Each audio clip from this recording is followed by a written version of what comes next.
Buenos días, me alegro de saludar a los periodistas que están presentes y buenos días también. Y mi saludo a quienes siguen esta rueda de prensa tras el Consejo de Gobierno ordinario de cada miércoles. Los asuntos más importantes son los que les voy a destacar en esta rueda. El resto, como siempre, lo encontrarán en la reseña que el Gabinete de Comunicación prepara. Si bien la semana pasada veníamos con un decreto ley nuevo de medidas para seguir paliando los efectos de la COVID-19 en los sectores económicos, en ciertos sectores económicos que están pasando por un mal momento, les decía que aprovechábamos esa legislación de urgencia para poner en marcha el plan corresponsables en Extremadura y incluíamos en ese decreto ley las bases reguladoras de lo que será la red de ludotecas rurales de Extremadura, en principio para este verano y con la voluntad política de ser un programa permanente en el tiempo para cubrir todos los periodos no lectivos en aras a la conciliación y corresponsabilidad de las familias en Extremadura. Esas bases reguladoras han visto hoy la luz en el Diario Oficial de Extremadura y al calor de esa publicación el Consejo de Gobierno aprueba hoy la convocatoria del Plan Corresponsables en Extremadura, concretándolo en una red de ludotecas rurales con las que llegaremos a todos los municipios de la región de hasta 20.000 habitantes y a las entidades locales que dependen de los municipios de 20.000 habitantes y, aunque su municipio matriz está fuera, viven una situación de ruralidad como el resto de los municipios. Tanto es así que hay entidades locales menores que son más grandes que algunos de los municipios. Por tanto, es importante también tener en cuenta a estos ciudadanos y a estas ciudadanas, porque esos extremeños y extremeñas tienen los mismos problemas de conciliación y corresponsabilidad que una familia, una mujer, un hombre en cualquier otro pueblo de nuestra comunidad autónoma, quienes son el objeto de esta red de ludotecas rurales de Extremadura. Miren, quiero decirles que estoy contenta con este programa como consejera responsable de la materia. Quiero agradecer el enorme esfuerzo de los funcionarios de mi consejería, de la Consejería de Igualdad y Portavocía, porque no es fácil poner en marcha en tan pocos días un programa semejante. Confío en que este programa va a funcionar bien y también confío en la capacidad de evaluar el mismo a final del verano para poder mejorarlo de cara al año que viene. Eso es lo que hemos hecho con el programa Diviértete, que este año ve mejoradas sus condiciones y que les explicaré cuando venga también la convocatoria al Consejo de Gobierno. Pero estoy contenta por aquello de la militancia feminista y por aquello de la necesidad de que los gobiernos y los poderes públicos empecemos a entender que las políticas de conciliación y corresponsabilidad son una prioridad. Y este programa va de eso. Este programa va de atender a en torno a 20.000 niños de entre 2 y 5 años en el periodo no lectivo y este programa va de contratar, es verdad que en un empleo muy temporal, pero nada de un empleo en B y una tarea de los cuidados en B y un empleo feminizado en B, sino un empleo profesional en A y un empleo que tenemos que ser capaces de vertebrar, porque en el mundo rural son muchas las mujeres que van a poder optar a esta convocatoria. Se van a contratar a 2.300 personas, con la prioridad de contratar a mujeres paradas de larga duración y mayores de 45 años. Es una de las prioridades del plan corresponsable que exige el Ministerio y que la Junta de Extremadura asume con todas las de la ley, porque además esta Administración ya tiene otros muchos programas que contienen medidas de afirmación positiva. Es decir, el 60%, por ejemplo, de las acciones que contienen los programas de políticas activas de empleo son receptoras las mujeres en Extremadura y no los hombres, porque son ellas quienes engordan la lista del paro en una gran mayor proporción que los varones. Por tanto, las medidas de acción y afirmación positiva están más que justificadas y en este programa están más que justificadas. Convocamos la red de ludotecas rurales. Voy a mandar a los ayuntamientos una guía práctica sobre cómo solicitar las mismas para que entre los ayuntamientos, que son muchos, y la Junta de Extremadura seamos lo más diligentes a la hora de resolver estas subvenciones, que no deja de ser una subvención que vamos a aprobar mediante resolución de la Consejería a los municipios que lo soliciten. La solicitud de la puesta en marcha de la red de ludotecas va a ser un procedimiento fácil y muy asequible para el conjunto de los ayuntamientos, a los que ya de antemano les agradezco siempre su voluntad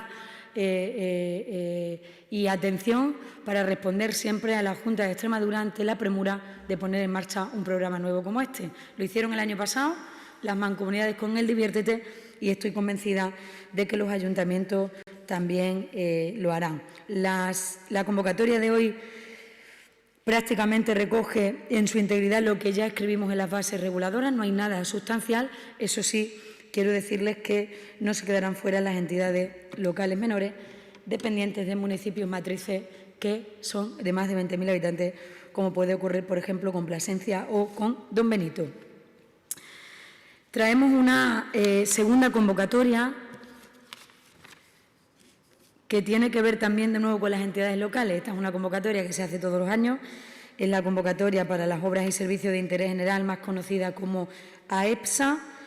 Entendemos que con estos 5 millones de euros, como ocurre todos los años, vamos a resolver más de 435 expedientes en 358 localidades para emplear en torno a 34.700 trabajadores y trabajadoras desempleados. El AEPSA de todos los años, 5 millones de euros, la convocatoria que aprobamos en esta mañana. La tercera convocatoria, que tiene que ver también con una convocatoria que se repite año tras año, es la destinada a la concesión de subvenciones para sufragar en unos casos el 50 y en otros el 100 el gasto del transporte, es decir, la tarjeta SATE, que como saben es esa ayuda pública para que ciertos colectivos o grupos de población más vulnerables puedan tener garantizado el transporte regular de viajeros. Esta tarjeta pues, es muy común entre las personas mayores de nuestra región, que tienen el 100% de gratuidad para hacer los viajes del transporte regular de viajeros. Continuamos aprobando Consejo de Gobierno tras Consejo de Gobierno paquetes grandes de licitaciones para seguir mejorando las estaciones depuradoras de aguas residuales de nuestra comunidad autónoma. Y estos son infraestructuras muy necesarias en la vida diaria de los ciudadanos y que estamos mejorando a lo largo de todo este tiempo. Ya llevamos licitados casi 61 millones de euros que cumplen muchos objetivos, no solo todos los que marca la Agenda 2030, ¿verdad?, del cuidado del medio ambiente y toda la cosa verde, sino también estamos mejorando este servicio fundamental en los pueblos y estamos generando también empleo con estas obras. Hoy, concretamente, licitamos las estaciones de aguas residuales nuevas en los municipios de Castilblanco, Bodonal de la Sierra, Cabeza la Vaca, Higuera de la Serena y Valle de la Serena. En total, 16,4 millones de euros, que son los que responden a la licitación de esos municipios que les acabo de relatar. Hace unos meses, concretamente en el mes de marzo, en esta misma comparecencia les explicaba un hito para el municipalismo extremeño que el Gobierno de Guillermo Fernández Vara ha materializado y ha hecho posible. Se trataba de establecer una nueva relación respecto de la financiación de determinados servicios esenciales que funcionaban hasta ahora a través de subvenciones. Y funcionar hasta ahora a través de subvenciones puede valer para algunos programas, pero generaban cierta dificultad en otros que entendemos que son servicios esenciales y que debíamos de alguna manera aminorar ese exceso de burocracia respecto de una relación permanente y colaboración necesaria, que es la que han de existir entre los gobiernos municipales y el Gobierno autonómico. Tanto, por poner un ejemplo que nos pudiera asemejar lo que estoy explicando, como la relación entre el Gobierno de España y las comunidades autónomas. Las conocidas como transferencias del Estado es lo que nosotros hemos intentado hacer con este nuevo sistema de financiación de determinados servicios fundamentales en los pueblos que están financiados en su totalidad por la Junta de Extremadura. Y esto serían como unas transferencias del Estado, pero unas transferencias autonómicas, de tal manera que los ayuntamientos tengan asegurada esa financiación sin tener que registrar una solicitud, sin tener que esperar el plazo de su sanación, sin mandar otra vez los papeles, que te contesten, no. Aquí hay ya un nuevo sistema que es un hito para el municipalismo en Extremadura y que lo ha hecho posible este Gobierno. Hoy, aquello que aprobábamos en el mes de marzo ve la luz ya con el primer ejemplo que materializa esta nueva manera de relacionarnos para financiar los servicios fundamentales que prestan los ayuntamientos y financia la Junta de Extremadura. Concretamente, hoy autorizamos los servicios residenciales, centros de día y centros para las personas mayores en situación de dependencia de nuestra comunidad autónoma con un presupuesto de más de 15.700.000 euros. Y esos 15.700.000 euros van a recibir el 50% del gasto que cada uno tenga en función del servicio que preste en su pueblo antes del 30 de junio los ayuntamientos de nuestra región. Este es un sistema a copiar probablemente por otras comunidades autónomas. Es un sistema que garantiza la financiación, que evita la burocracia innecesaria y que fortalece la relación entre los gobiernos locales y el Ejecutivo autonómico. A partir del 1 de julio se abonará el siguiente 25% y a partir del 1 de septiembre el 25% restante. 50% de los dineros al 30 de junio estará ya en los ayuntamientos, el siguiente 25 el 1 de julio con ELE y el 1 de septiembre el 25 restante. Un nuevo sistema que ha venido para quedarse y que es muy probable que a lo largo de los meses y muy especialmente de cara a los presupuestos del año que viene de la Junta de Extremadura, pues otros programas de otras consejerías se vean afectados por este sistema, que en principio es verdad que lo tenemos muy focalizado en todo lo que tiene que ver con las políticas sociales y los servicios sociales, que es por donde hemos empezado, pero es muy extrapolable a otros muchos servicios que se repiten y sobre los que ya estamos estudiando en las distintas consejerías la oportunidad de hacerlo mediante este sistema. Estas son las cuestiones fundamentales y las convocatorias principales que hoy ha aprobado el Consejo de Gobierno y el resto de las cuestiones, como siempre, en la reseña. Empezamos, por tanto, con las preguntas. Buenos días a todos. Muchas gracias. ¿Se me oye? Ahora sí. Sí. Muchas gracias, consejera, por su intervención. Pasamos a continuación al turno de preguntas. Pasamos primero al turno de preguntas de los medios que están de manera virtual. No sé si hay alguna. Sí, Juan Carlos Blasco, de Canal Extremadura Radio. Hola, buenos días, consejera. Quería preguntarle por la postura que llevaría la Junta de Extremadura a la Interterritorial de Salud de esta tarde, sobre todo focalizado en esa opinión, esa postura de que se podría empezar a vacunar a los mayores de 12 años. Muchas gracias. Ya hemos podido leer esta mañana en los medios que está todo prácticamente dispuesto para empezar a vacunar a los mayores de 12 años en lo que hablaríamos de edad pediátrica. También a los treintañeros nos van a empezar a llamar pronto, con lo cual la posición es la que hemos mantenido hasta ahora respecto de este gran reto del sistema sanitario público que ha supuesto la vacunación de la COVID-19. No nos vamos a salir de lo que marque la ESMA, de lo que marquen las autoridades sanitarias y creo que Extremadura, hasta ahora, en los grupos etarios en los que ya incluso los hay que tienen las 2 dosis, pues vamos a mantener la logística, el esfuerzo y permítame denominar la buena organización que creo que el Servicio Extremeño de Salud ha tenido en todo este tiempo.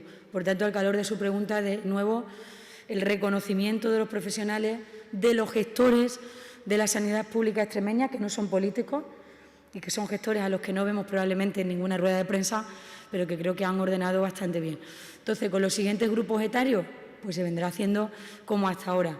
De nuevo, nuestro llamamiento a la responsabilidad individual y colectiva de asistir a las vacunaciones y de alcanzar entre todos un objetivo colectivo y compartido, que es la inmunidad de rebaño, que es salir cuanto antes de esta cruel pandemia. ¿Más preguntas de los compañeros que están de manera virtual? Sí, Javier Serrano, de Televisión Española. Sí, buenos días. Buenos días. Pregunta muy sencilla, por lo menos concreta. Luego ya veremos la respuesta si es tan sencilla o no, pero estamos pendientes de lo que son los resultados de los cribados masivos en malpartida presencia. A día de hoy, a estas horas, tenemos ya algo. De lo poco que te he entendido, Javier, creo que me dices que pregunta concreta, pero que la respuesta va a ser imprecisa. Tan imprecisa como que esta tarde comparecerá para estos extremos que además no se han abordado en el Consejo de Gobierno. Siempre el informe del vicepresidente segundo, evidentemente, pues va más en líneas generales e importantes de decisiones a tomar, ¿no? Es decir, no conozco el resultado de, creo que me has dicho, malpartida de Plasencia, y ese extremo esta tarde el vicepresidente segundo tendrá a bien responderlo, así como la evolución del COVID de los últimos días, que siempre varía en distintas zonas de salud, aparecen nuevas preocupaciones en distintos municipios, en distintas zonas, y todo ese detalle esta tarde, como siempre, podrá respondérselo el vicepresidente segundo. Gracias. ¿Alguna pregunta más? No, pues pasamos al turno de la sala de prensa. De los presenciales. Las preguntas presenciales. Hola. Adelante. Buenos días. Buenos días. Yo, dos cosas relacionadas con el Consejo de Gobierno. Es Sí. que no he entendido bien. Sí. ¿El número de contrataciones que se van a realizar en las ludotecas son 1.300 o es que no he entendido el número? Sí, es que la mascarilla y mi voz ronca dificulta. Más de 2.300. Vale. Son preferentemente mujeres y mayores de 45 años, ¿no? Mujeres paradas de larga duración y mayores de 45 años. Vale. Esto no quiere decir que se excluya de las contrataciones a los varones, pero que este programa contiene esa medida de afirmación positiva y no de discriminación positiva, que es como lo denominábamos hasta ahora, pero la denominación correcta es medidas de afirmación positiva, que encuentran su justificación, primero, en las razones y puesta en marcha de un programa como este, y en segundo lugar, esto ya lo viene haciendo la Junta de Extremadura en muchos programas específicos de empleo, donde se prioriza la contratación de mujeres. Vale. No, lo que digo es porque se sabe ya qué tipo de especialidad, de personal, los perfiles. De perfil Sí. deberían tener para que también esas mujeres ya lo vayan sabiendo por si tienen que ir preparando Sí. algún esto. ¿Qué tipo de contrato se le va a hacer? Me refiero a duración, más o menos. No sé si será para el verano o será un poquito más. Lo conté la semana pasada, lo repito ahora y viene también contenido en la publicación de hoy del Diario Oficial de Extremadura. Pero agradezco su pregunta porque así es una oportunidad para poder recordarlo. Las ludotecas rurales van a tener un kit mínimo de trabajadores para atender a los niños, que son un director o directora de la unidad. Hablo de unidad, hablo de una ludoteca por municipio. Van a tener 2 monitores, estoy hablando de los mínimos. Luego esto se va incrementando en función de los niños y la ratio. ¿Qué ratios tenemos? Un monitor por cada 10 niños en todos los programas que hace la Junta de Extremadura. En el Diviértete, en los campamentos de verano, en todos los programas la ratio es un monitor por cada 10 niños. Y van a tener, como mínimo, un camarero o camarera limpiadora. ¿De acuerdo? Estas contrataciones serán... Entendemos que el programa va del 1 de julio al 10 de septiembre, pero atendiendo a la premura con la que lo hemos puesto en marcha, en las bases reguladoras establecemos la oportunidad de que el programa se pueda ejecutar hasta 31 de diciembre.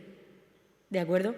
De tal manera que si lo tuviéramos que poner en marcha, ya permite la base reguladora una flexibilidad para que el ayuntamiento lo prolongue hasta el 20 de septiembre si quiere. Entendemos que estos programas nacen para cubrir la falta de oferta pública en lo que tiene que ver con la atención y los cuidados de los menores en los periodos no lectivos. Porque es que en los periodos no lectivos los papás y las mamás seguimos trabajando. Y también hay periodos no lectivos donde hay otros trabajos temporales de otro tipo, estoy pensando en el sector primario, donde muchas veces el estar al cuidado de los hijos impide optar a ese trabajo. Por tanto, este es un programa que nace con esa intencionalidad. Lo ideal es que el programa se quede, que esto se convierta en una transferencia del Estado, de tal manera que podamos escribir en los presupuestos de la Consejería de Igualdad el año que viene ya estos 9 millones de euros, incluso hacer un esfuerzo por añadirle nosotros algo más de recursos económicos y poder ofertar este programa para que pudiéramos tener esta red de ludoteca siempre en los periodos no lectivos, Navidad, Semana Santa y verano. Estamos empezando por verano, que creo que es un buen comienzo, pero ese es el ideal. A partir de este momento, evidentemente, desde la Consejería de Igualdad hemos establecido también conversaciones con el SESPE para que entiendan la finalidad del programa y conozcan los pormenores del mismo a la hora de que seamos todos los servicios públicos, también el de empleo, ágiles a la hora de las demandas que se van a producir por parte de los ayuntamientos. Ya tenemos experiencia en procedimientos como este. El Plan Especial de Empleo, con el que arrancamos cuando volvimos al Gobierno en el año 2015, el que hacemos con las Diputaciones y la Junta de Extremadura, que se hace a través de los ayuntamientos, pues también es un procedimiento similar, ¿no? Es verdad que estamos hablando de contrataciones para 2 meses. Yo creo que este empleo, una parte de los perfiles es un empleo muy joven, como ocurrió el año pasado, por ejemplo, con el programa Diviértete, que los 222 monitores que contratamos pues era una población eminentemente joven, la mayoría de ellas mujeres, porque estos son sectores muy feminizados, pero también se abre la posibilidad de, por ejemplo, certificados de profesionalidad que han estado haciendo en los últimos años las mancomunidades y que la mayoría de alumnos han sido alumnas, pues cabe la posibilidad de entrar en este programa. Es decir, que yo creo que este programa hemos escrito la fase reguladora teniendo en cuenta todas estas vicisitudes y especificaciones que le estoy diciendo para que podamos llegar pues, a ese objetivo de dar una respuesta también a las mujeres en el mundo rural que han estado otras veces trabajando en un sector de los cuidados pues de manera invisibilizada y en una economía sumergida de la que queremos salir. Tampoco quisiera que se extraiga de mis palabras que queremos situar a la mujer en el centro de los cuidados. Es decir, la nueva economía de los cuidados no puede hacernos caer en la trampa de que la mujer es el centro de la economía de los cuidados. El centro de la economía de los cuidados es el estado del bienestar. Por tanto, los poderes públicos lo que tenemos que hacer es fortalecer el estado del bienestar. ¿Cómo? Con servicios públicos. La extensión que vamos a hacer de la educación infantil 0-3 años es fortalecer el estado del bienestar y, al mismo tiempo, posibilitar la corresponsabilidad y conciliación de las familias, no solo de las mujeres. Este es un debate probablemente apasionante.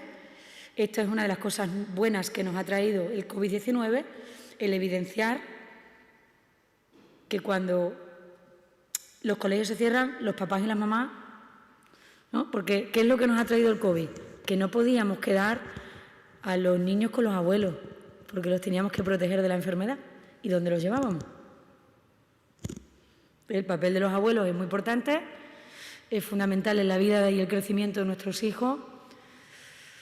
Las madres siempre decimos con quién van a estar mejor nuestros hijos que con los abuelos.